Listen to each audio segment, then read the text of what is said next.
Well, for just the November activity, just to speak to that, even though I don't see the slide that I was thinking would be there.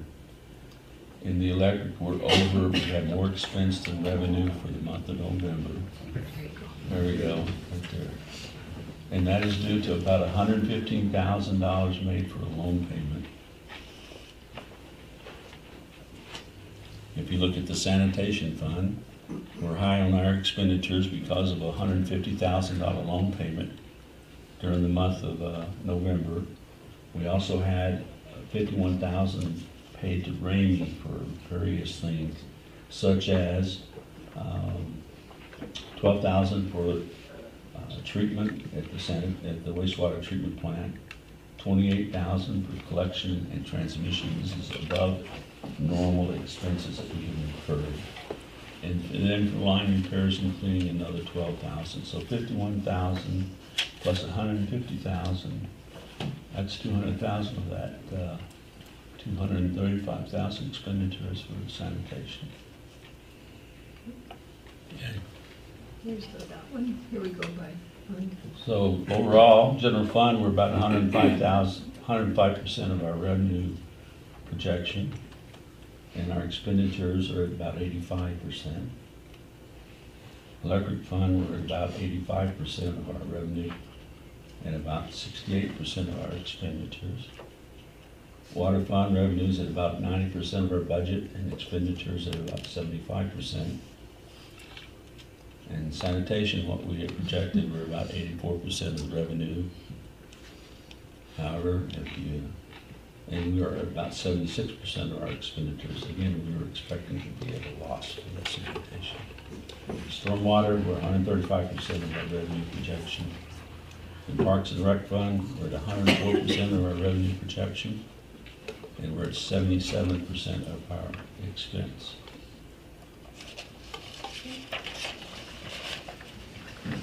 So overall, we're still doing pretty good. Any questions for staff? I'm sorry, were you finished? I'm finished. Okay, sorry. Any questions for the finance department? Okay, so yes, I was looking at on page 55, it's the monthly sales tax comparison. And I was really taken aback by the fact that from November 2017 compared to 2018, there's about a 27% drop in taxes. And then if we just compare November's to October, September to October, we're at a 48.5% drop in tax revenues. And I'm kind of wondering what happened. Because we don't have any businesses that are closed. I mean, I understand we start getting into the slower time of the year, but that's really significant when you do a historical look at everything else that we've got compared in here. It's pretty big. So I was just curious about that. The note I have here from Anna, it sounds like maybe we have not got the local vendors tax included yet into this. Okay. And we're expecting about 28,000, so that should take up the difference. That would make a big difference. Okay, thank you. And that will come in on the 20th, so it's always a little behind. Okay. Any other questions on the finances?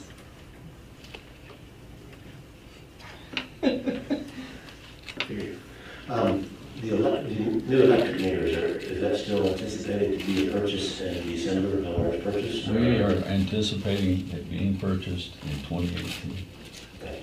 Oh, I think that's changed since we last talked to you, Okay. Jim. Because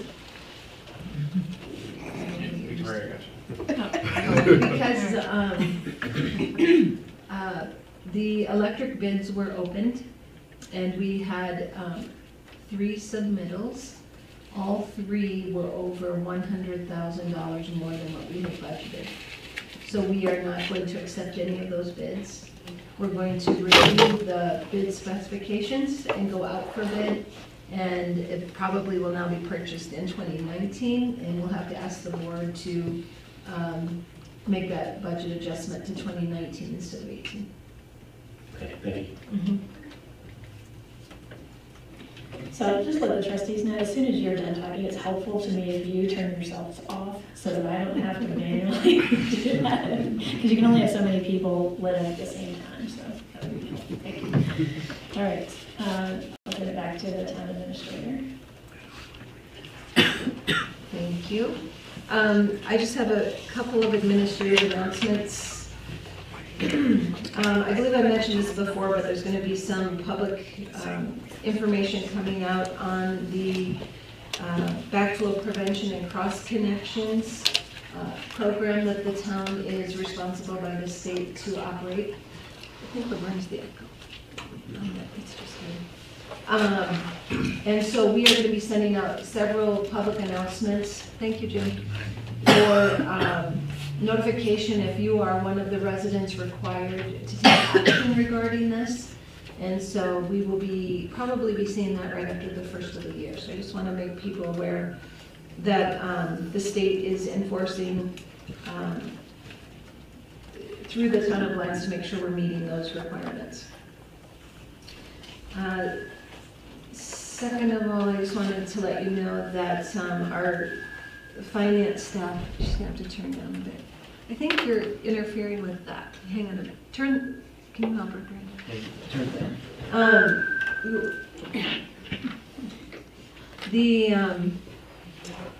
The finance department staff have been attending webinars offered through the Department of Revenue regarding the new sales tax collection laws that went into effect December 1st to make sure that we are collecting on online purchases delivered to Lions. So we have had staff go to that, so we are prepared for that to begin. If you haven't been over on the south side of town, the public parking lot off of 2nd Avenue and has been graded and resurfaced with materials created from the Lions Valley River Park ponds. So instead of costing those contractors the cost to haul all that heavy material, they asked if we could use it there. So we now have a new surface on the 2nd Avenue parking lot, and we just have to pay for the equipment and people power to do it. And as soon as their staging materials are off of the area next to the recycling, that will also get a base coat as well. So that will be extremely beneficial, I think, for summer parking, much more manageable parking area for folks. Also, just want to know there's significant tree trimming with this really mild December weather. We have been able to conduct additional paving and tree trimming services around town, and again, I think that's really, it's a great extra that we've been able to do with some extra money in the budget, as well as much needed improvements that don't have to wait till spring, so that's been nice. And we do have a brand new addition of an ADA parking stall and lot on the south side of Town Hall, so only a few years late on that one. Several of the staff did meet with CDOT recently.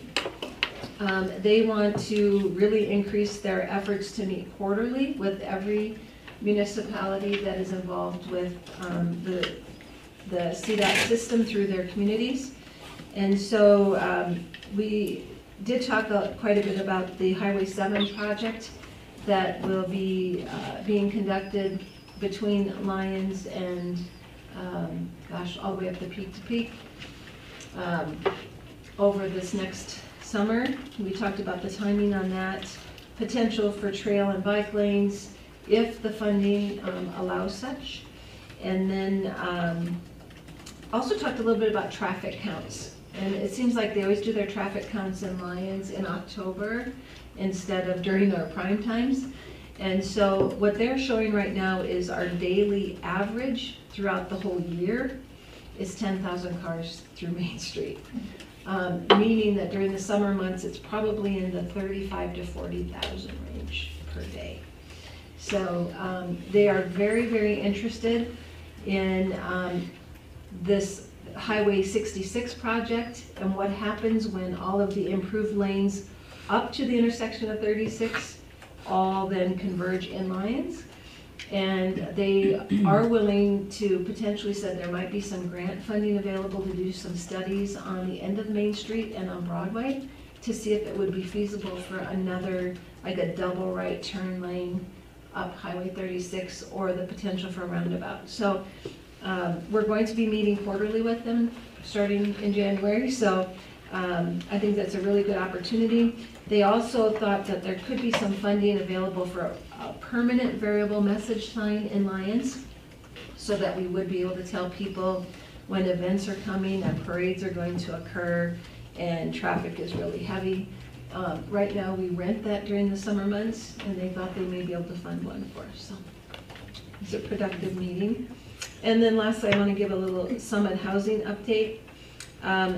Summit is on schedule to submit their tax credit application on this Friday, and but it won't be reviewed until January. They'll get their final approval on their tax credits and their DR funding the 1st of February, and then they are wanting to move forward with their development.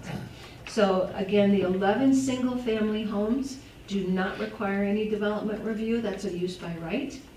The Tract A, which is the 29 multifamily units, there won't be 29 of them, there'll be 10 units with 2 to 3 houses per unit. But they have completed their traffic study, they're doing their risk assessments, and they've gone out for RFP on their architect, and they had 25 people respond, which is really amazing. And one of them did another multifamily housing project here in Lyons, and so they said that they did make their top cut. So I think we're going to see that project move forward right after the 1st of the year, at least the single family part. Questions for me? Trustee Farrell?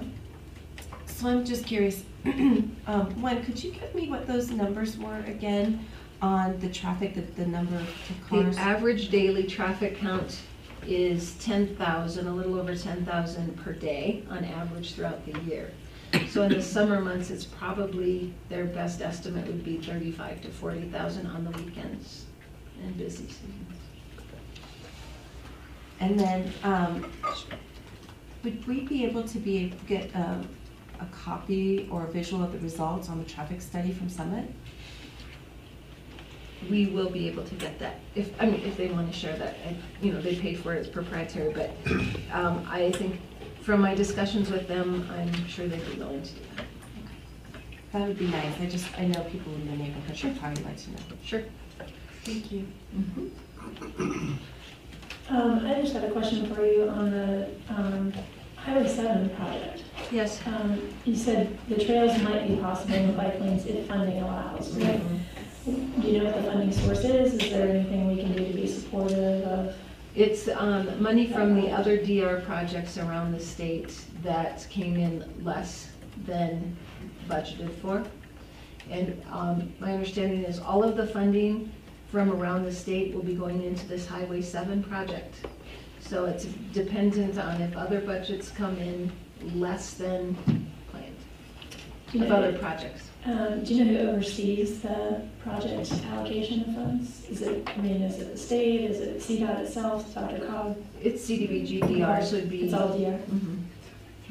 Okay. I think it would, that would be such an improvement for the cyclists who use our community as a kind of a route through, there's a big loop from the mountains that go from through Jamestown or Ward and then back down through Lyons. And the safety of the cyclists on these highways is so important. So I think if there is anything we can do to show a letter of support or anything like that, if the board is open to that discussion, I'd be interested in that. Secondly, I get the messaging signs are helpful. It'd be nice not to have too many. Just having 2 of those when you come into town. Well, one is CDOT's, I know, and that's to tell about their projects. One would be ours for events and things, but I would anticipate they will have another one with Highway 7. So it might just be we want to apply for it for the grant cycle that they're offering and, not use it to the following year when they're done. Or position them somewhat apart, so Yeah, just do not that too. sign after sign. when you're in town. Uh-huh. So, okay. Anything else for the administrator? Okay, we'll go ahead and move on to audience business. This is the portion of the meeting where the audience is welcome to address the board on topics that are not on tonight's agenda as a public hearing. We do have a public hearing tonight on ordinance 1045, and that is an ordinance being considered by the board to amend Article 4 of Chapter 13 to make changes to our wastewater utility service, adding a high-strength surcharge. If you're here for any other topic, you may approach the board, give your name and address for the record, and each person will have 5 minutes. Anyone like to speak about audience business? Okay, not here for audience business. All right, we'll go ahead and move on to our board and commissions updates. So I'd like to invite the representatives, Karima, from the Rocky Mountain Botanical Garden to do the presentation. I was expecting a little audience, but so I could help them get set up here. It's okay. While you're doing that, I'll introduce us. Sure, that'd be awesome. So this, yeah. Oh, you're No, on. she's good, they're good. Okay. We're from the Rocky Mountain Botanic Gardens Group. I'm Garima Fairfax, president of the Rocky Mountain Botanic Gardens. This is Deirdre Daly. We have Chris Todd, raise your hand, Anthea Rice, and Carter Christensen. Anybody on this end? Okay. Almost there. And a number of supporters. Yes. Jan, Coco, Kathy, Carter, Emily, Rolf, Tosh, yeah, Laverne. Kathy, yeah. Joe. Joe's there. Present this.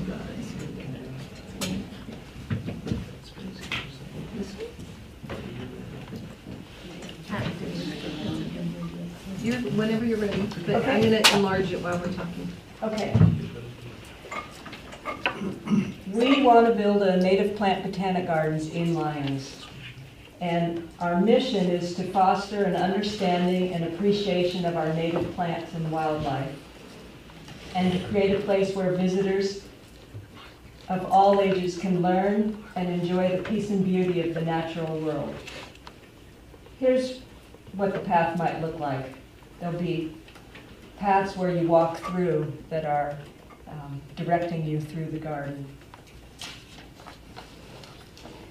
We want to create an outdoor garden in a natural setting for the Lyons community and for visitors to enjoy now and for future generations.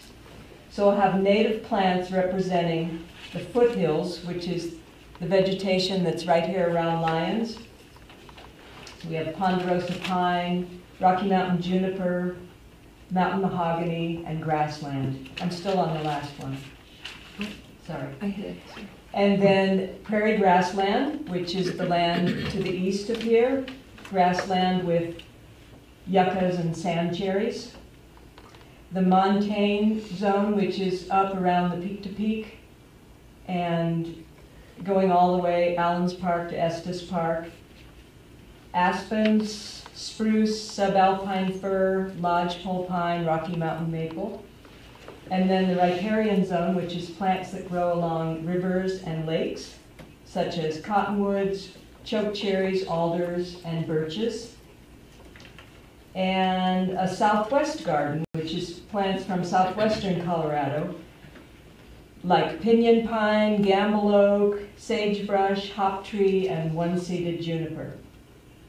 And we'll have a flat stone sign in each zone telling about the elevation and what that zone is. We will be the first botanic gardens in Boulder County. That's not easy. Yeah, it is, because there's a lot of plant lovers and hikers and bikers here. Our proposed location is the Barronway property, 1.26 acres between Bone Park and Highway 7, adjacent to the South St. Vrain River, a FEMA buyout property, formerly home to the Foothills Mobile Home Park. This will be an educational display garden with individual signs identifying the plants that are adapted to our soils and climate. They have the scientific name, the common name, and the family name. and they're metal and very sturdy. Oh, and they have an anchor at the bottom that keeps people from pulling them out. Will be open all year, dawn till dusk. There will be no admissions fee, but donations will be accepted. We'll have 5-foot wide main pathways, which are wheelchair accessible, good for strollers, and a few narrow paths for exploring that might be stepping stones or steps that go over the center. We plan to have a sandstone entrance sign, so it would be down on the bottom right is where the entrance is, 3 to 4 feet high and wide, a stone that would be engraved with the name Rocky Mountain Botanic Gardens. Then just inside the entrance, there's a patio, 30 by 30 feet of crusher fines, and in the future that patio would be flagstone. We'll have a small table with benches and a stone bench at the edge of the patio. And then 2 stone benches at other little sticking out places in the garden for sitting, doing watercolors, looking at the birds, reflecting on nature. The garden beds will be 6 inches high, mulch to prevent soil erosion and conserve water. And we'll be using local rocks between the plants and along the bed edges. We won't be using any herbicides or chemical pesticides. And just to to orient you to that picture, up at the top is Highway 7, down at the bottom is the entrance to Bone Park, and there's an alley across the bottom that goes to the right towards 4th and Prospect, and there's a telephone or power pole there, and that's where we would like to put our tool shed. We'll get to in a second here. And the Bone Park entrance is at the bottom, the 4th Street and Prospect Bone Park entrance. There is fencing on, post and rail fencing on the river side of the property, and we would like to build a post and rope fence on the alley side and also across the front. The entrance gate will be open. And on the fence itself, the lower part of the fence is completely open. There's just, like the fence that's there, would just be towards the top. We'll have 7 parking spots along the alley, facing in at the top of the planted area, 15 feet deep and 70 feet long. 6 spots at the regular size and 1 for handicap, 15.5 feet wide. That would be right up here. Yes, thank you. And this plan that's here, for those of you who know the spot, this is the bottom 3/4 of the property.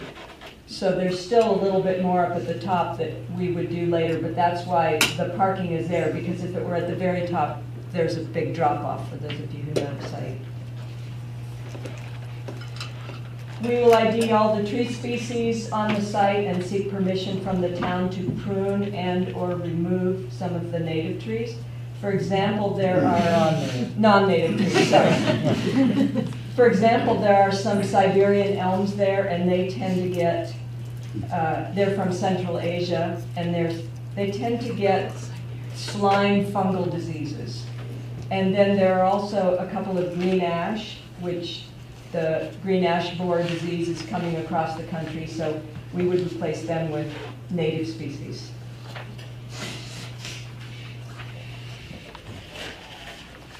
There will be no structures on the site. We're requesting town permission to put a garden tool shed on the town right-of-way, which is at the 4th Street access there. 8 feet by 6 feet, sturdy and rodent-proof. For trash, we're requesting that the town provide a bear-proof garbage can near the entrance to Bone Park that also would serve visitors to the future town arboretum, which is the Hickenlooper Loop, is that right? Hickenlooper Way. Hickenlooper Way, okay, and to Bone Park. We're requesting the use of the existing water tap on the site, which Joe showed us where that is, at the town wholesale water rate. Our native plants need water to get established, but after that, they'll just need minimum water.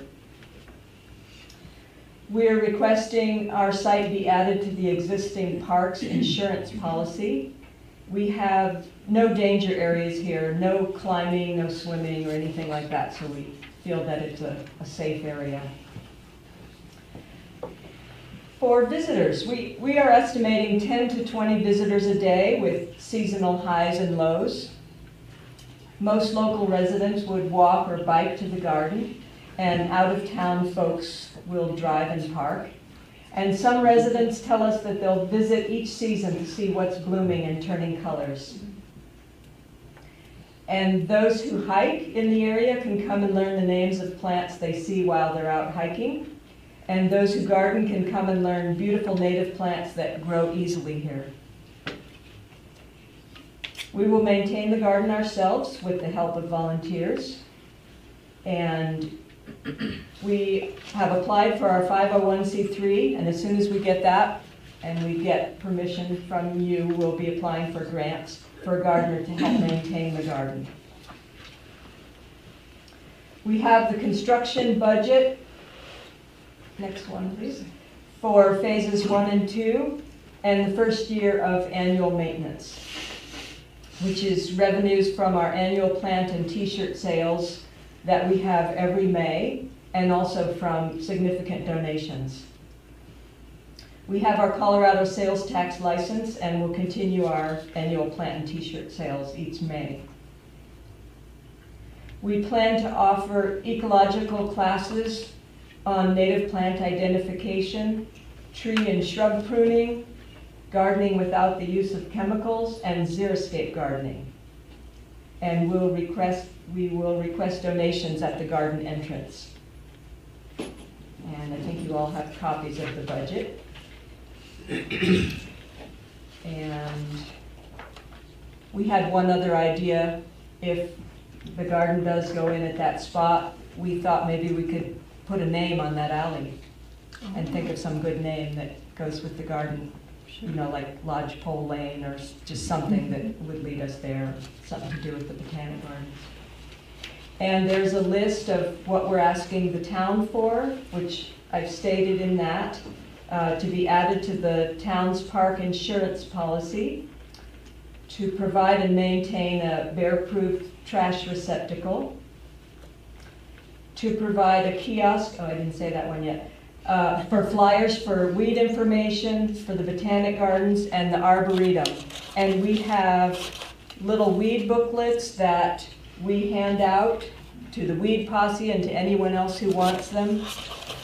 The Botanic Gardens was instrumental in forming the Lions Walking Arboretum. We provided the signs, and when any other arboretums get going in town, we will provide these name signs. And we post these flyers around in the other kiosks that are around town, so we'd like to have one by that Bone Park entrance also. We would also like the town to assist with tree work along the right-of-way of both alleys, and then we would take care of the trees that are on the property. We would like access to use the existing water tap on the property and permission to have the town's wholesale rate. We would like permission to put a tool shed on the town right-of-way, since it can't go on the buyout property, next to the power pole. We would like to have a secure donation box and signs for the designated parking area.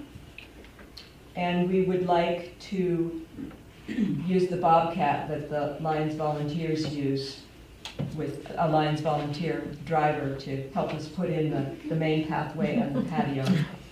Which one? Any questions?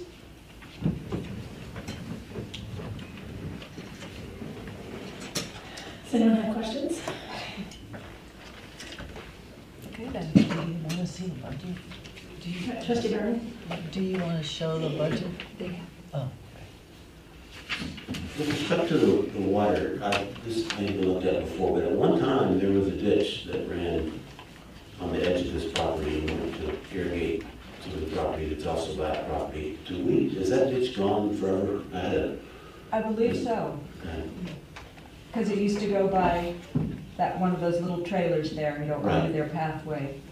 There's no ditch there anymore. There's a little bit of a low spot there where water collects, but it doesn't go anywhere. I was just wondering if the town had ever looked at whether the town's water rights, Extended. whether we got any from any of the buyout properties in that area, where there used to be a ditch. And I had a long time resident of Lyons. So you should look at that, because there used to be a ditch and irrigated that and some of the other properties. And I don't know if that's true. I don't believe that got discussed when we did the buyout. But I will certainly take a look. That's the first I've heard of it. It was by Don and Mary, I don't remember their last name. Hunt, yes, Okay. right by Yeah, the we trailer. can take a look at that. Thank you. But the Botanic Garden, as you guys know, we're looking for a spot for several years while we were completing the buyouts. And so we did leave one of the taps on this property, knowing this was one of their interested spots. So you will be running a hose, Yes, and yes. it won't, so it won't be available to the general public at any time. You'll use it and put it away each time. I've met with the committee several times, or the Botanic Garden, I guess it's your board of directors, and we've been through all of these items together. And from a staff perspective, I think they're all very workable. We already have it on our insurance policy. The bear-proof trash receptacle is more expensive than people probably realize. And it's not necessarily the cost of the receptacle, it's really the maintenance of emptying it regularly. But we can certainly work, talk with you about that, maybe take turns with it or something. Okay. And then we already have to take care of the trees in the alley. The tool shed, we've already discussed with them, it cannot be on the property. So there is room in the alley between where the parking area would be and the end of the alley that we could put it. The right-of-way is not in the buyout. It's kind of interesting. Oh, up at that end? Mhm. Okay, I was thinking on the alley that went towards Fourth. Both, yeah, where the two alleys meet, Oh, okay. or somewhere. in Okay, there. yes, that's Yeah. what I was thinking. And then we've talked about the donation box. So from a staff perspective, we don't have really any major issues with these. I think there's some things to work out. But the next step for the Board of Trustees would be, well, it won't even be the board if you don't have other questions, but we'll be filling out the formal application to license this property to you to use. The state and the collaborative have already approved of the use. So they feel this is exactly how buyouts should look, stay very natural, but be available to the public. And Sustainable and ecological. yes. And as long as they don't make more money than, what was the amount we came up with? 25,000? 25,000 a year, was it a year? Yes. Yeah, then they're okay to keep their donations. So at this point, I think this is really a prime project to move forward. And we just need to do the licensing, attach your documents, and I believe it could be approved administratively if the board gives their nod tonight. Well, I want to say congratulations Thank to you. doing that, mostly just because I know how long you have been working on this project and your group and how passionate you are all about bringing this to Lions. I have been a huge fan of it since the first time you told me about it. I thought it's a great idea. It was just always the question of where could we find the right spot for this? And, this to me feels like maybe one of those silver linings of the flood. There was really no spot that could be identified, and unfortunate for the buyout properties and those people. But I can't think of a better way to memorialize kind of that property and use it for public good and to enhance the town. I am 100% in favor of moving forward with this. I hope the board is as well. But I just want to say thank you for your persistence and for a beautiful vision for this property and for Lions. Thank you. I mean, I'm sorry it had to be the destruction of the trailer park, but thank you. Anyone else have any additional comments? Does anyone have a different feeling about this? My very enthusiastic endorsement. Hold on. I don't have anything different, but I just wanted to ditto what the mayor said, and I'm just really impressed at the presentation that you put together for us tonight. It's just, I mean, you have phase 1 and phase 2 covered, you have very clear points that you are asking from the town that are all really reasonable, and I'm just really impressed with what you've done. I just wanted to say it again, I'm just really excited about it. Good job. Could be like a Fairfax. She has, she's worked so hard. Yes, but thank you. All right, I see nodding all around just to move forward, so thank you so much. We look forward to enjoying your garden.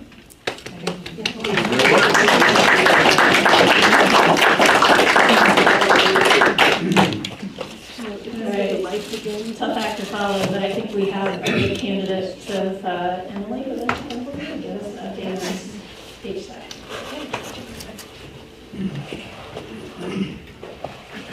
Yeah, Brian, okay, thank you.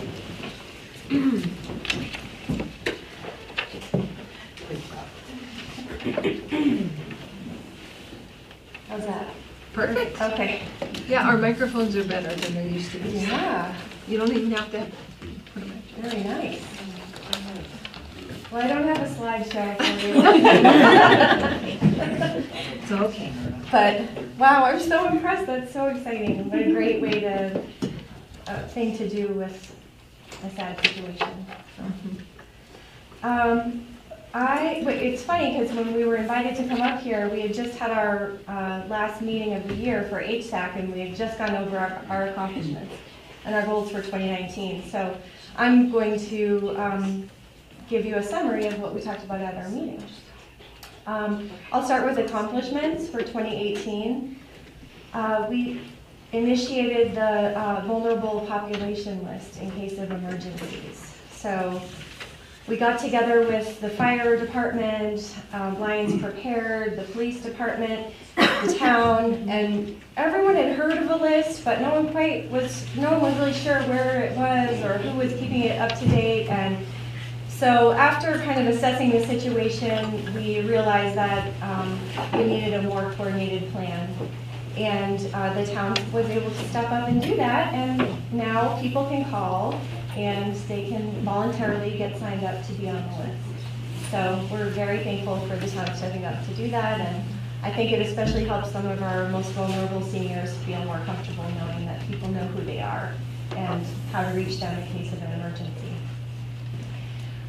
The Lions Goodwill Fund, thank you so much for the funding. We did a lot of good work with that funding. Youth mental health first aid training was provided, 12 people trained for 8 hours. So it was very well attended and a very extensive training. So now we have 12 new people in our community who are prepared to provide mental health. It's not counseling, but it's what they call first aid for mental health training. So assess if they think someone's having a problem and know what to do. So that's really a great new thing that we, thanks to the Goodwill Fund, have in our community. The funding for LEAF was critical and much appreciated. A quick update on Lions Meals on Wheels. We're seeing record numbers right now. We're up to 14. Mark can speak to this, he drives. So we're up to 14 regular clients currently. Since LEAF took Meals on Wheels over, we were able to initiate a sliding fee scale, which didn't exist before. So now people pay anywhere from $0 to $3.20. About 40% of our clients receive meals at zero cost. And for many of them, it's their primary meal of the day. Not only is it a hot meal, it's relieving isolation and providing a safety check. There are studies that show that isolation is worse for your health than smoking a pack of cigarettes a day. So it really is providing a quality of life improvement. we're very thankful for your support for that. The Lions Community Food Pantry is also seeing record numbers.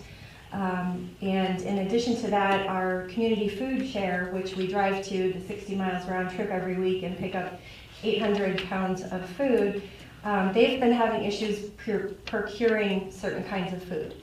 So we've really had to step in and buy our own food, particularly fresh produce in the winter and spring months, and even yogurts, cheeses, dairy products, those sort of things. And then finally, for Meals on Wheels, our basic needs and resource matching program, looks like we are going to hit our $15,000 mark of providing assistance, making sure that people are safe and in their homes. We provide utility shut-off prevention as well as homeless prevention services with rental assistance, things like that. So we're very appreciative of the Goodwill Fund support. The elementary school program also received assistance from the Goodwill Fund in their outdoor science and leadership programming, which is just really amazing cutting edge programming that's happening. And now the elementary school spearheaded it, but they're partnering with the middle senior now, where the high school students come over and work as the leaders of the elementary school groups. And they, every late start, they head out and they go outside and they work on science and leadership exploration. So it's really an amazing program that's very special to our community, and that is also in part thanks to the Goodwill Fund. So thank you very much. I'm going to speak a little bit about the outreach of Human Services and Aging Commission. So there's a group called the Peak to Peak Housing and Human Services Alliance, and the goal of that is really similar to HSAC, but it's basically identifying and strategizing and collaborating around human service needs throughout the small mountain towns that are west of 36. So Ward, Netherland, Jamestown, Lyons, etc. And one thing that we've noticed is that all of the needs that we're seeing in Lyons in this area are similar in the other small mountain towns. And so it's really hard when you're a small town and you're trying to advocate for a need in the metro area when you're going against Longmont and Boulder, because we just don't have the numbers, and so we don't have as much clout. But when you group together all the small mountain communities, all of a sudden you have a much stronger voice.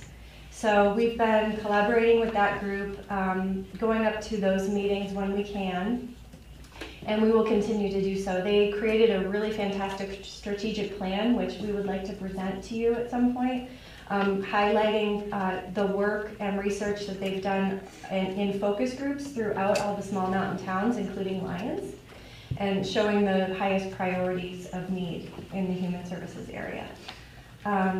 Our commission connected with True Pace, and we have a liaison. The executive director of True Pace lives in Lyons, and so she comes to our HSAC meetings occasionally.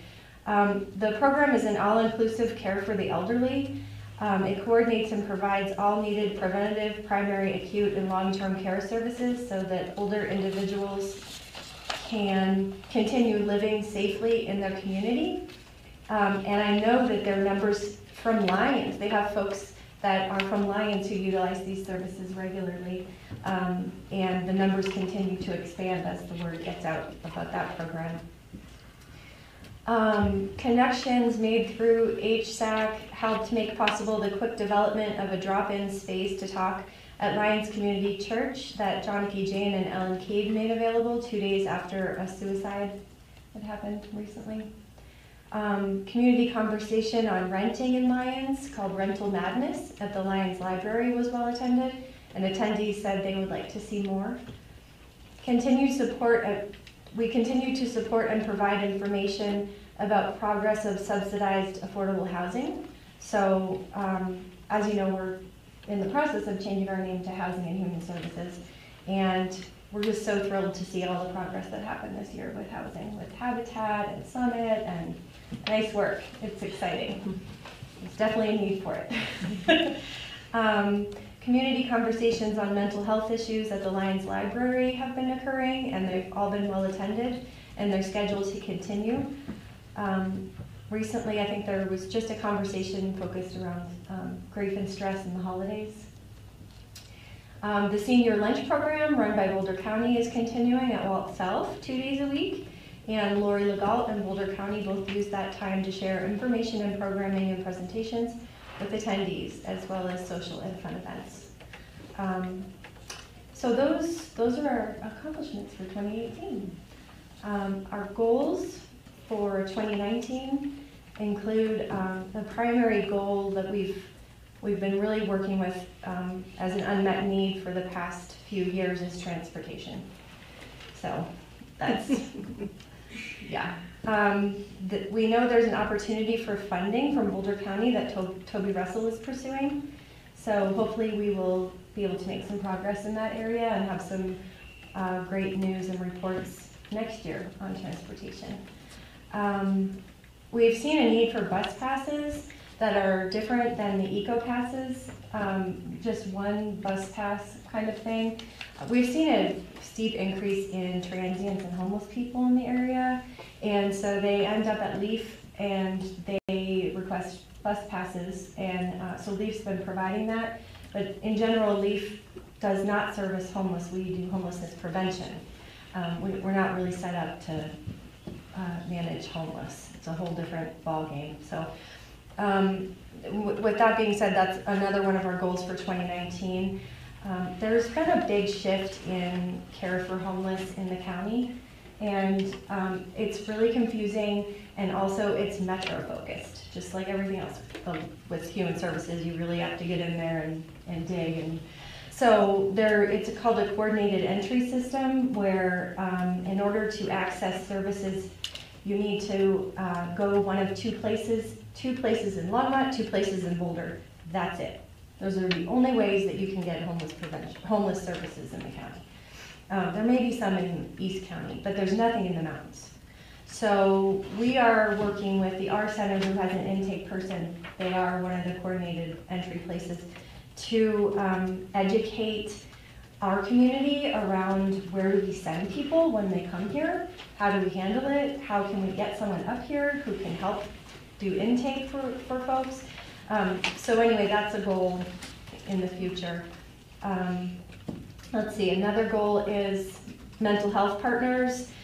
I don't know if you remember, they were operating out of the health clinic, and they were so popular that he had to make his, there was one therapist, and he had to make his appointments half-hour long instead of an hour because he was so booked. And then they closed and moved away and never pursued finding a new location.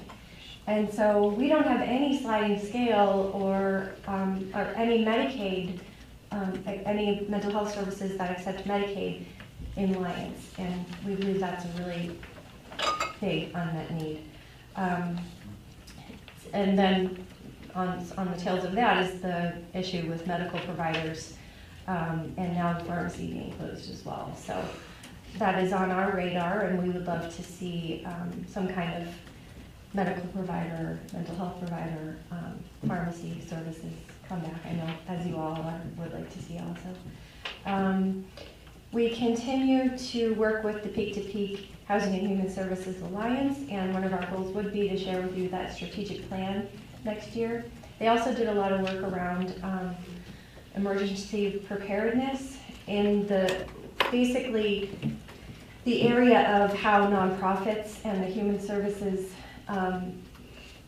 agencies that exist in a town play into that. And she was interviewing me for LEAF, asking, what's your plan? And we didn't have one. we were still sort of shut down from 5 years ago, and I think that's kind of what we found was similar throughout Lyons. And so I think maybe it's time to tackle that. Let's see. I think that's about all. Does anyone have any questions? Well, thank you for coming and giving us the update. I think you're a good example of if you just give them the funding and get out of the way, they just do the good work. I would just share, I was talking with a really good friend who's a primary care physician in Evergreen, and they just closed the only primary care clinic in Evergreen this last month. They got notice 4,500 patients they have. not a, I mean, think about Evergreen and what kind of a community that is. Yeah. And it just shows you this is not a Lions problem. No. This is a much bigger problem in how our healthcare system is not functioning to meet people where they are. So that's a whole different discussion, but I do think, you just have to figure out how does the system start to address this? And I think the problem is something we have to figure out how to communicate bigger than Lions. It's not an easy one, but we appreciate that you're working hard to try to meet some of the need by getting people to practitioners and other communities. I think that's the right answer for now until we figure out how to work within the system that's consolidating everything to metropolitan areas. But really just also appreciate just you taking on the Meals on Wheels program. I know how important that is to those folks who use it, and you guys have done an amazing job, so thank you. Thanks. I have a question. I actually don't know where your physical office is. We rent space from the Lions Community Church. You do, and so if I wanted to go, how would I come in? So we're only open on Wednesdays. Okay. And you'll see the big leaf we always put the big leaf banner Yes, out, so yes. just walk right into that door. And is Yeah, it on Main Wednesdays Street. from? From 10 to 5, we're open. Thank you. Sure. Thank you very much. Okay, we're gonna go ahead and move on to our ordinances. We have one ordinance for a public hearing tonight. I'll have the clerk pro tem introduce that. Thank you, Emily. Sure, thank you. You just push the button in the middle. There you go. Sorry, you just have to remind me sometimes. From here, I just forget. You kind of play the role of DJ, like selected. Yeah, clearly. Person. I'm gonna make a playlist for next week. Couple turntables. Scratching. I think we need the item introduced. Oh, I'm sorry, the ordinance? Yes. The public hearing on ordinance 1045, an ordinance of the Town of Lyons amending Article 4 of Chapter 13 of the Lyons Municipal Code for the charges of wastewater utility service, creating high-strength surcharge. Thank you. So staff presentation. Based on our workshop, based on the workshop, I got, we made most of the revisions requested. The only thing I noticed is somehow on table in D, the ranges from should have been just 1,132.50 milligrams per liter. And I apologize, I don't know how that slipped through. But with that request, we made the bulk of the changes. Again, it's designed to generate approximately $50,000 in revenue. And different businesses will be affected differently. And right now, based on about a year's worth of data, the smallest restaurant would be charged about $15 a month extra. And the largest one is about $375, quite a large increase. On the other hand, without getting too specific, that restaurant also had the highest BOD tested. So these things seem to line up a little bit with cause and cost. So hopefully this ordinance gives everyone the opportunity to dig in there, figure out how to fix their problems and get their bills lower. Additionally, if they wish to lower their fees, the other thing they can do is simply conserve water. So they have two different mechanisms to reduce their surcharges. We'll open it for questions for staff.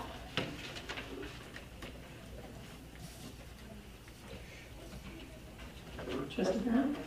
Yes. How have the numbers been most recently? It's been a couple of months or so since the report. Last I heard, the BOD numbers were down from the super high levels as they were earlier in the year. They are down, but not, they're about at our existing permit level. So they're still higher than they should be for a normal community of our size, but they are down from where they were before. And if I remember right, you want something 80% or less of the levels, is that correct, of the permit level? Well, at that point, according to the CDPHE, we have to start designing a new plan. However, we put in the application to revise our permit. So with a little bit of luck, we'll be well under that. I've got a question about the ongoing monitoring of the fats, oil, and grease from Lions Restaurants. I looked at Estes Park's ordinance. They have their own wastewater district up there. And about 10 years ago, they started a fog interceptor program where every restaurant either has to have an external interceptor, which I presume can be checked by people even when the restaurant's closed, or they have to pay a super high surcharge, it's like 100% of their regular wastewater discharge rates. How many of the fats, oil, and grease traps or interceptors and lines are external versus internal to the restaurants? I believe we have 4 external right now, and the other, say, 15 are internal. Was any thought ever given to, or would it be possible in lines to do an external fog interceptor requirement? Space is tough. Well, space is tough, and it also requires some replumbing, because you don't want all your plumbing to go through the grease trap. You just want the grease portions. So it's a fairly significant expense to make everyone do that. Do those who have up-to-date external fog interceptors, would they be given any rate break on that, for doing that? There should be no difference between an internal and external, with the external being slightly more expensive to clean out, but easier for us to check. But right now, no, we have no look at giving people breaks one way or the other.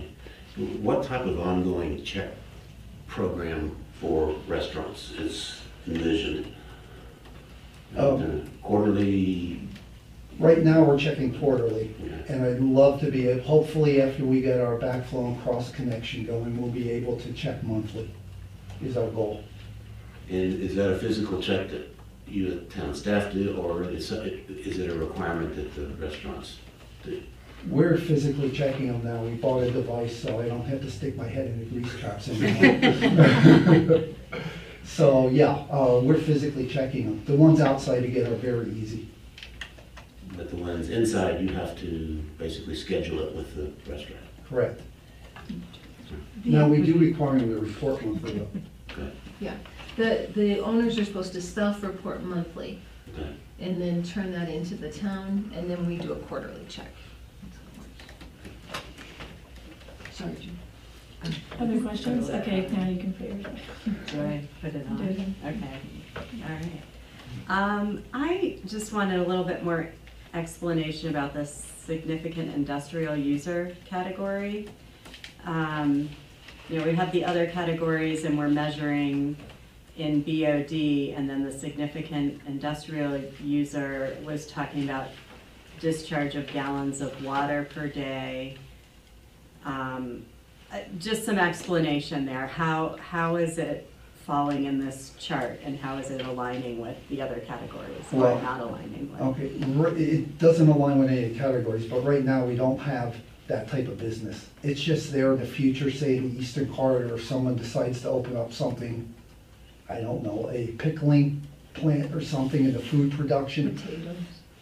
Yeah, I don't know what that would be, but it's just there that we can separate and make them treat before we get into the system ahead of that. But right now, we have no one doing that. No one even falls in that category.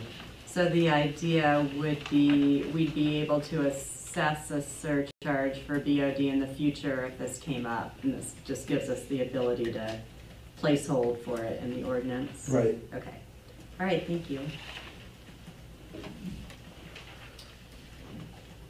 Trustee Farrell? So a company that wants to self-meter, how much is a meter that they would have to purchase? Just curious. I price. assume they would rent it. I don't think they'd purchase it, so they'd hire the consultant to come in, and he would just show up with that metering device Just curious, periodically. general, any idea of what that would cost the company or the Oh. business? The tests are $35 each, and the testing maybe $1,000 a year. Oh, okay. I was just curious on that. And then I was kind of curious, as a real world example, if a company were just, and I'm also asking this because we did have somebody come up and kind of present this idea. But let's say a company comes in and they produce on average about, 30 pounds of BOD, but they divert maybe 20% of that 30 pounds. So are they really being charged, it's 89 cents on their remaining 10% only, and they can prove that via the metering? Is that kind of how this is being set up? So I'm looking at 4, under F, the determination of monthly pounds of BOD. Yeah, that's more set up for if you sell barrels of alcohol Okay, or barrels of beer, that quantity is taken out. right, so I'm trying to determine that then that company really, if they're 10% over, let's say, they're high producing, and they know that they're gonna have to expect to pay 89 cents additional pounds, we're talking about on 10% of their waste, not the 30 that they're actually producing, because they're able to take 20 and sell it to the market or whatever they do. Well, that's the volume we're measuring, We're measuring the volume of 30%. well, of water going in. So if they're using 25,000 gallons, say, and they're producing and selling, 5,000 gallons, theirs would be reduced by that amount. Mm-hmm, And then they have the opportunity to go in and do the monitoring and prove that it's even lower mm-hmm. on the rate. But basically, it just drops out the volume percentage of their bill. Mm-hmm. So instead of getting billed for the 25,000 gallons they use, if they sold 5, they get billed for the 20,000. That's what I'm trying to assess. Okay, thank you. Yeah, I'll just expand on his answer if you don't mind. Please. So I think in number 2 is where you see that it gives, there's the opportunity for the town administrator or designate, could be the town engineer, will determine how much to reduce that. It's basically based on the water. So they could show that if they're side streaming or doing something we want them to do to divert that from the sewer, they would get a positive credit for that. Right. So that's where it is. Okay, that's what I was missing. Thank you. Other questions? I wanted to ask you on the calculation. I want to make sure the calculation is actually correct. And it might be maybe it's just worded differently in this section or in this version. It says, no, I gotta find it, sorry. It's my place. It says in F1 that they would divide by 1,000 to convert to million gallons used. In the prior version, it was divided by 1,000,000. Their bill's in thousands of gallons. Mm-hmm. So to convert thousands of gallons to millions of gallons, it's just 1,000. Right, it makes sense the way it's written here, but it isn't the same as the calculation example that was in the prior version. Because in the prior version, it got to 0.01 by dividing 10,000 by 1,000,000. Okay, but this you would, but this, what we're saying is you divide 10 by 1,000, and you get to You still, 0.01. you still get there, I Yeah. get it. I guess I'm just, it confused me a little bit reading it this way, because I wasn't sure. I think the way the bill, I think this needs to read the way the bill displays the number, so they do the right divide, so they divide by the right denominator. Okay, I kind of went off of it, so if the bill says that you have 8,000 gallons, right? What are you dividing by to get to the correct number? well, Are if it's you using- 8,000, you divide by 1,000,000, but if it's 8, and then you drop off the thousands, you divide by 1,000. What's the bill say then? It How's just the bill says report it? 8, correct, Dolores? Yeah, it'll Just just show it in the digits, the way our meters read. I think they only read, 1, 2, and 3, so if it's 12, it's 12,000. Okay, So when you see your water line, it'll say electric 120, it'll say like 1243, that's 1,243 kilowatts. The next number is water, and if that's 8, that's 8,000. So it instead does of give you the thousands. number already divided by 1,000 essentially. So Right. that's why this, okay, thank you for just clarifying. I didn't have time to go back and look at my bill. That's which way it came up. It changed in the first version, so I just want to make sure we had it right. All right, any other questions before we open the public hearing? Okay. All right, we'll go ahead and open the public hearing. If anyone would like to speak to ordinance 1045, now is your opportunity. You can come forward. Each person will have 3 minutes. Give your name and address for the record. Wow. Yeah, you would. All right, we'll close the public comment. Can I please have a motion for ordinance 1045? I'll move to approve ordinance 1045. I'll- Trustee I'll Law second made the that. motion. Thank you. Any further discussion or amendments? Oh, sorry. Yes, just building on your last comment, Mayor. I think there are some potential ambiguities in that language that could be ironed out. So that, for example, where it says town bills in 1,000 gallon increments, these shall be divided by 1,000 to convert to millions of gallons used. I think that can be read a couple of different ways. And when I would try to calculate a couple of, bills, I got quite confused. And so in the potential that someone else as unschooled in these kinds of things might attempt to do this, I think we should take out the ambiguities. For example, if the town bills in 1,000 gallon increments, the number of increments shall be divided by 1,000 to convert to millions of gallons. So there's just crystal clear. And then I think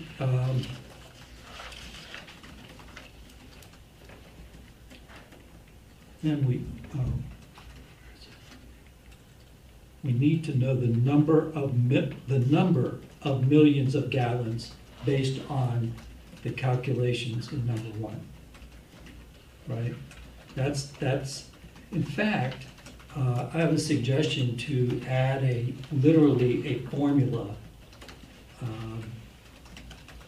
laid out the way a formula would be laid out in, like a scientific document or something, so that someone could literally follow through. And I actually have a suggestion here that I could pass to the clerk and, that then engineer could work with to make it right. Don't depend on mine being exactly right, but the thought that an actual formula that someone could literally follow, what is A, what's B, what's C, how to work the formula. Would you like that to be amended? Yes, I would like to introduce the prospect of number 1, clarifying the statements in F that relate to increments and numbers of gallons, to talk about the numbers of thousands or the number of millions as opposed to just millions, and to add an example formula as presented. Is there a second? I'll second the motion. Any further discussion on the motion? I will just add, I think that's a great suggestion. I actually typed really fast and tried to type that because it was making really good sense to me, so I support the amendment. Any further discussion? All right, I'll call for the vote on the amendment. And we worked out the equation already. Oh, wonderful, thank you. All right, I'll call for the vote. And the amendment passes 7-0. Thank you. I would like to propose an amendment to C number 1. And it's more or less just again clarifying this wording. The way it's currently reading, I think it still implies that these are exact exemptions, even though there isn't, the application process was added to this. And I'm to thank the staff for the work on this. It reads so much more clearly than it did. But I do think in this section, I think the wording would be clearer, that we don't accidentally just exempt anybody who's not in this list. If we said that businesses with loadings comparable to the average residential consumer generating 250 milligrams of BOD or less, examples include but are not limited to.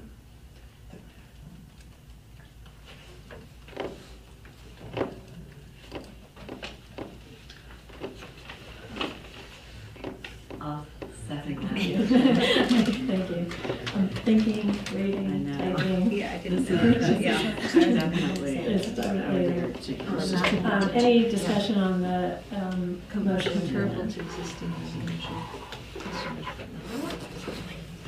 I didn't quite, this is in C I one. think it was in. Yeah. It's the introductory, okay. How would it read again?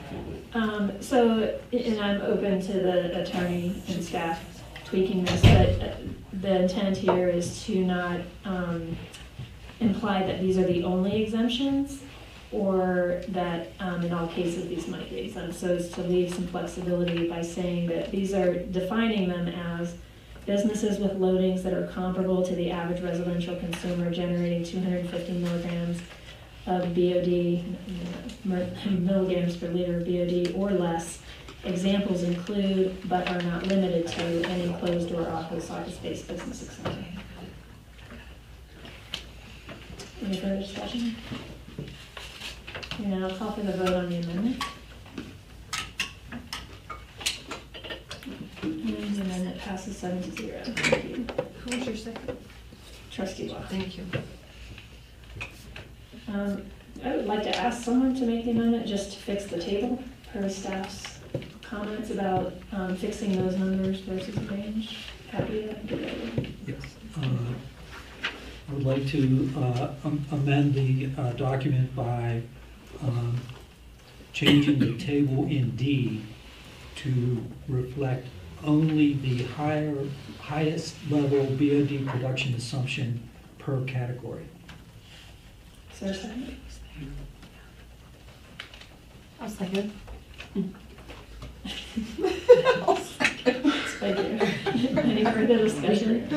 Highest level of Call for the vote on the amendment. Highest level assumption per category. So basically fixing those numbers, taking the range out, the lower range. I did have one question I forgot to ask for staff. What was the reasoning behind lowering the dollar amount from where it was in the first draft to this draft? When we dropped the 250 milligrams coming out, that changed the numbers and allowed it to drop. Because before we were subtracting out the 250 milligram base rate. So when we removed that, the rate went down. Okay, thank you for that. I would like to propose another amendment in section E. This is the section where it talks about the businesses having the option to test.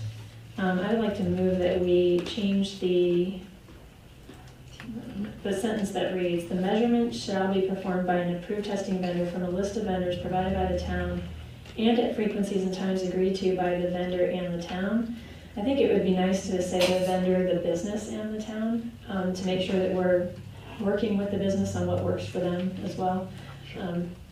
It's inconvenient sometimes if they walk in the middle of a festival lunch hour or something, say, "I'm here to test your system." No, right. It's a small clip, and I'm sure we probably would do that anyway, but that would be my motion. second. A second. Any further discussion? Trustee Lucky. Hearing none, I'll call for the vote on the amendment. And the amendment carries 7-0. Thank you.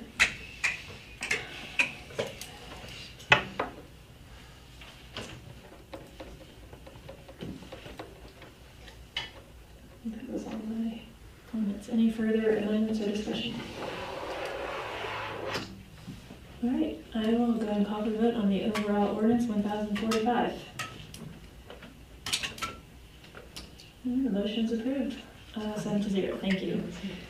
I think we made some nice improvements there. All right, next item on the agenda is the consent agenda. Will the clerk part-time please read the items into the record?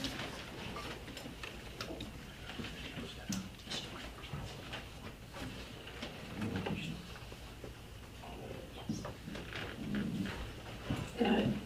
Oh, Turn me on. No. Sorry.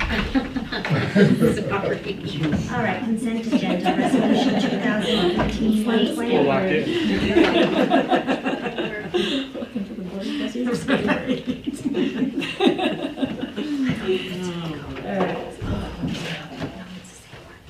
Go ahead. Okay, resolution 2018-120, a resolution of the Town of Lyons adopting a classification and pay plan for the employees of the Town of Lyons, Colorado for 2019. Number 2, resolution 2018-119, a resolution of the Town of Lyons designating the public notice location and official paper for 2019. Resolution 2018-118, a resolution of the Town of Lyons, Colorado accepting public improvements for the wastewater treatment facility and area site and electrical flood recovery project 18NK-01 and close out of the construction agreement construction contract with DeFalco Construction Company. Number 4, resolution 2018-117, a resolution of the Town of Lyons, Colorado awarding the bid for the Public Works Operations Building, project number 18-NKPWOB-07, and approving a construction agreement with TCC Corporation. Number 5, resolution 2018-122, a resolution of the Town of Lyons approving an amendment to the professional services agreement for the design of sewer lines, lift station, and water distribution loop for the Eastern Quarter Development Project and with JVA Incorporated. Number 6 is the December 2018 accounts payable. Number 7 is the November 17th, 2018 Board of Trustees meeting minutes. And number 8 is the December 3rd, 2018 Board of Trustees meeting minutes. Thank you. Would anyone like to pull any items from the consent agenda? Trustee Browning? I'd like to pull item 9-4D, the JVA amendments. Sorry, which number is that? That's on? Roman numeral 9-4D. Oh, 4. Resolution 2018-122. Okay, number 5. Number 5. Resolution 122.5. Okay. Basically the JVA. 2018-122, I think is the resolution. Any other items? I haven't done it yet. Pull item number one, please, resolution 2018-120. All right, is there a motion to approve the remaining items on consent? I'll move to approve the remaining items on the consent agenda. Second? I'll second the motion. Getting better. All right, I'll call for the vote. Oops, I didn't have my, hang on a second, okay. I'll call for the vote now. Thank you. 7-0, thank you. Okay. We don't have any items on general business, so we're up to number 1 on the consent agenda. Trustee Caravas. Oh. I just wanted to pull that as townsfolk.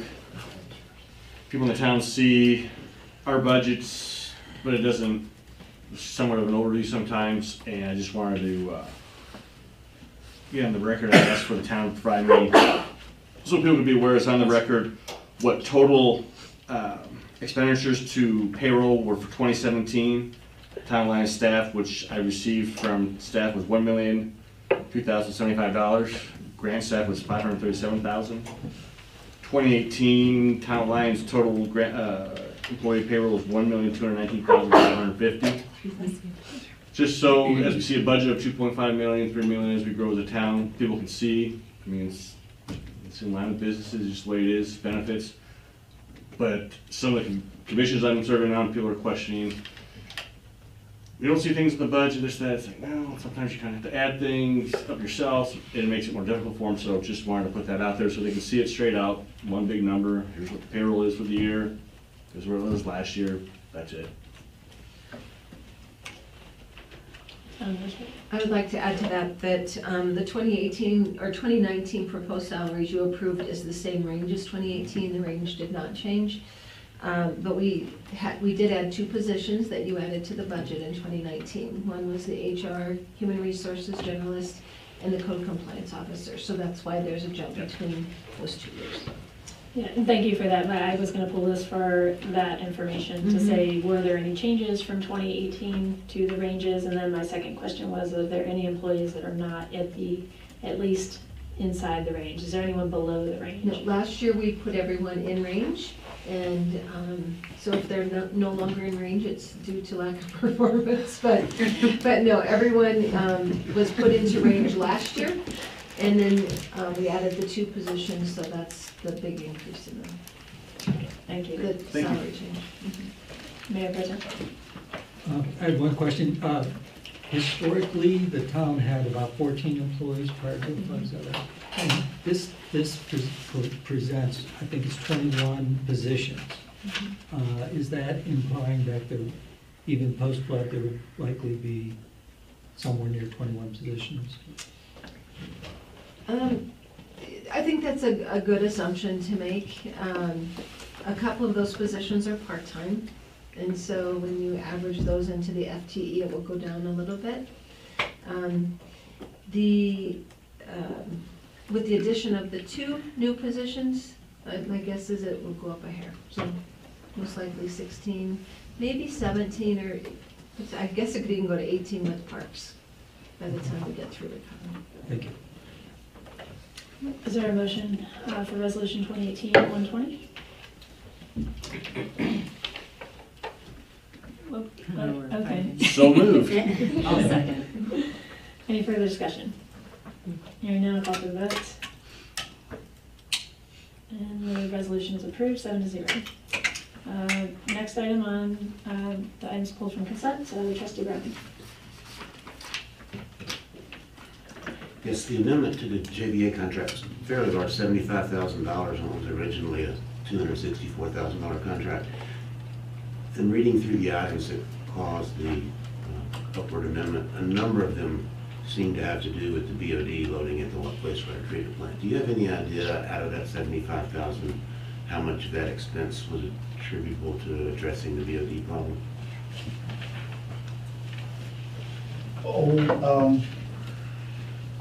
I'm just guessing, maybe $10,000. What the biggest changes, though, we had to redesign the Stone Canyon, they don't like it called that, but the Stone Canyon lift station.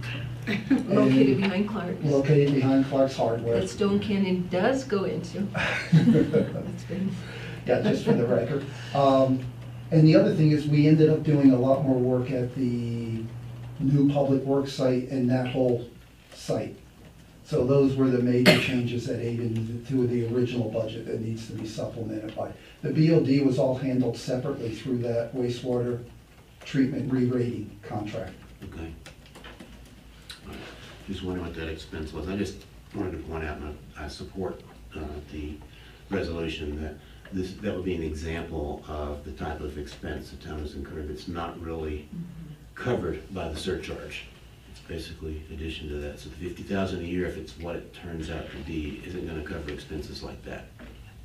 Right, now that was basically $40,000 worth of work that's coming out of the wastewater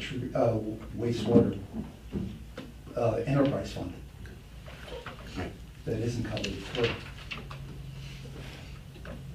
Trustee Garrett? I would add that that's why at one time the UEB has asked for this board to look at the surcharges based on usage of lift stations. Some people gravity feed, others don't. And what the people that are gravity fed or rest parts of town don't control, as been mentioned in the latest town letter is what people throw down their toilets, down their sewers. If it's bad enough stuff to clog up and destroy a pump or a grinder at a lift station, that's attributable to that lift station who uses it. So that's why those surcharges were talked about in the UB previously. It actually, this was maybe something I should have brought up when we had the ordinance discussion, but since we're kind of back to the VOD topic, I do think now that we have the surcharge, and we talked about this when we did the wastewater rates as well, is that we should get data back from the first quarter and really look at what is the contribution from the businesses, the residents, and see where we're at. So, I look forward to kind of hearing, and I think we have already committed to saying we're going to reevaluate those rate increases again mid-year in 2019 once we have another picture of what these adjustments have already done. But I think, to your point, I'm supportive of looking at that again, and if we have to do more, I think trying to target it where the problems are is a fair way to assess that.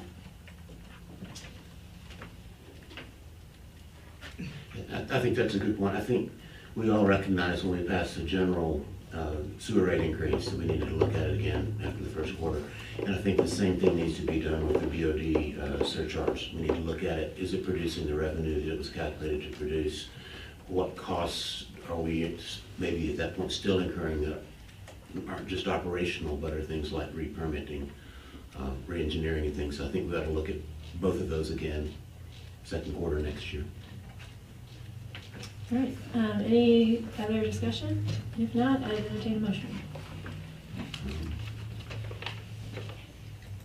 I would move to approve ordinance 20. Mayor Sullivan, I'm sorry. Resolution, excuse me. you need to approve, make Mark as I'm mayor. sorry. I'll move to approve resolution 2018-122. Is there a second? I'll second that. Thank you. All right, any further discussion? Hearing none, I'll call for the vote. And it passes 7-0. Thank you. All right, we're on to trustee reports. Which end? Anybody know? I'm still waiting. Trustee Browning, you want to start? The SFC is my liaison. They did not really have a December meeting. They had a holiday function last night, or Thursday, I guess, last week, and I was unable to attend, but they will get back to their regular meetings in January.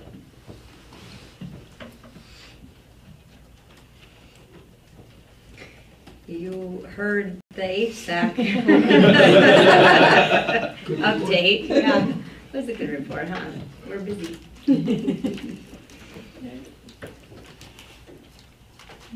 The PCDC met for a workshop to work on design guidelines, and the individual members were assigned to do guideline and adjustments to submit. That's all. Okay. I actually just have a question for the Lions Arts and Humanities Commission. I know there was some discussion about the pedestrian bridge that we might actually be getting it in 2019 sooner than we anticipated. Do you have a general time frame? And the reason I'm asking is they're working on this art piece that they would like to have to be a part of the bridge. So I think they're trying to coordinate in general what is a time frame for the artists, the commission to anticipate. We are expecting to hear back on the 3rd Avenue Head Bridge before the end of January. Then it will have to go out for an RFP and advertisement, which, how long do we look? 2 months before it's So- awarded. February, so by the end of, let's say the 1st of April, would be a good timeline to work with? So it would be probably safe to say May. Sure, Okay. this summer, yeah. And that would be to begin, or is that to be completed? We would go out for an RFP to design Oh, that's to design. the bridge. Okay. And then, once that's done, then they would go out for RFP to build the bridge. So, time frame April. You better go with July or August, better go with August. But it would have to be completed, I mean, unless there's an extension on that one, by December. Okay. I mean, at the latest, September to December. If I may, I would like them involved in the design process so we can get whatever artwork they may have permitted through the flood development process. Can you and I talk offline to Yeah. get During the more design information with that? process. Right. Yeah. Because that would be good for them to start preparing for. Okay, I'll be in touch with you. Okay. Thank you. Mhm. Trustee Garrett? I'll just watch these, you turn around without me pushing. UEB meeting is not meeting on the 19th, close to Christmas, they said the heck with it, I believe. Unless I haven't checked my emails recently, last 2 days, unless they changed it. College Board is meeting on the 19th. The Botanical Gardens for use of the loader by the town would be nice, but the volunteers who wanted to use it the last 4 times and were told we could was not made available. It was tied up, not available, out of gas. So since changes were made and different people's positions, when you reshuffle, things really are down. If that's intentional from staffing over there, not wanting us to use it, or just coincidence that, They're using it. no, it was locked up, blocked in by vehicles, and Saturday. yeah, there was 3 in a row, and then one of the times before that it was out of fuel. You don't want to run diesel that low. Okay, I But can, yeah. Just, It's so first I've love to heard help of it. Botanical Gardens, but ran across a few problems last few times. Volunteers needed it too, so. Okay. I will follow up on that. The Tourism Marketing Grant Committee met, just went over how final dollars will be spent, and still talking about transition of kind of roles and responsibilities, I guess I would call it, to within town staff and chamber. So Kim and Tiffany and then Aaron, who's the current chamber administrator, are just brainstorming ideas about what can they absorb and what should they absorb financially and staff time wise. So we're actually meeting on the 20th is Thursday, right? So we're gonna kind of finalize that transition plan during that meeting, and then I'll have something more formal to present to you all. The revolving loan fund committee has its first applicant. So if that applicant is approved, then we are in a position to accept $35,000 more into the revolving loan fund. I know they're having a timing issue with people being in and out of town, but I'm pretty hopeful. And then Tiffany, our Main Street manager, is doing some outreach to 2 other businesses to kind of push them to get their applications in, because they've already expressed interest. That's all I have. Thank you. Well, I just wanted to say thanks to the staff for this beautiful new dais and microphones that work, so people can actually hear what we're saying. It looks beautiful. I think it's more comfortable up here. We have a little more room, I think. So thank you for getting that done and installed. And who did the woodwork? His name is Alex Jordan. He did a beautiful job. Yeah. It's really nice. And secondly, thanks for the volunteer appreciation event. It was well attended. I think people had a good time, and it's always a nice opportunity to kind of see some of our heavy hitter volunteers and say thanks for their work. And there's a lot of excitement in the boards and commissions right now. I feel like that several of them have some really, if not all of them, have really good momentum and have done a lot of really meaningful work. LAHC has had some really significant art installations, and obviously HSAC has done some really important work, and ecology is working hard on something that hopefully we'll see at some point. And, you know, I look forward to us kind of looking at that ordinance and kind of keeping the momentum going. So I think that's really exciting. I was not able to attend our PRC meeting, but I did get an update from the meeting, and unfortunately our chair is resigning. He's going back to school to get his master's, and so he's gonna have to step down. So we do have an opening on the PRC.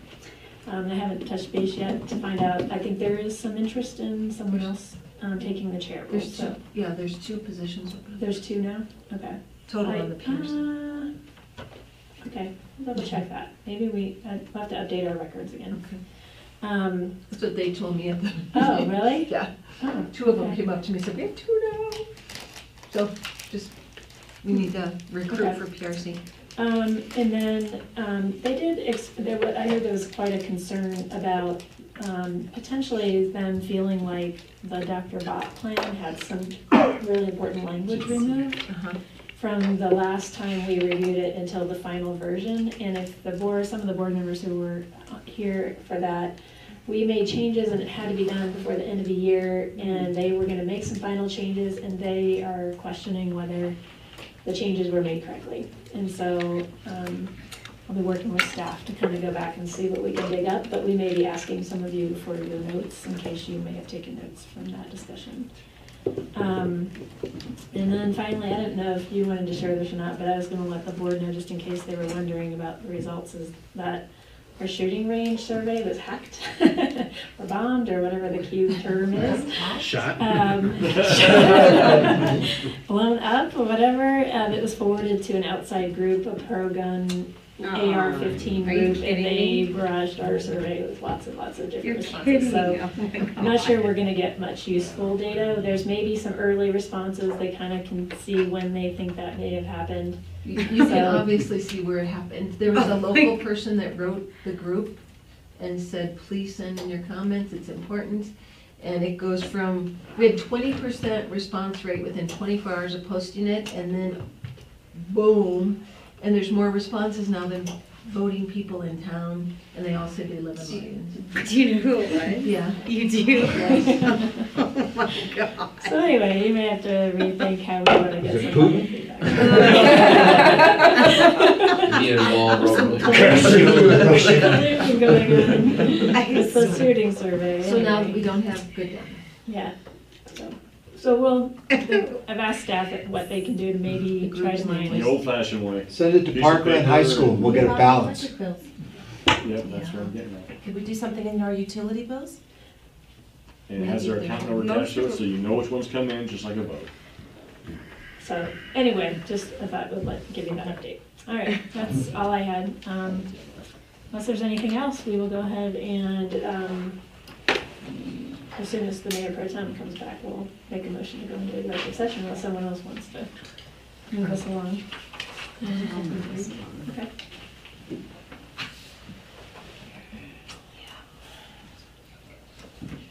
I move to go into executive session.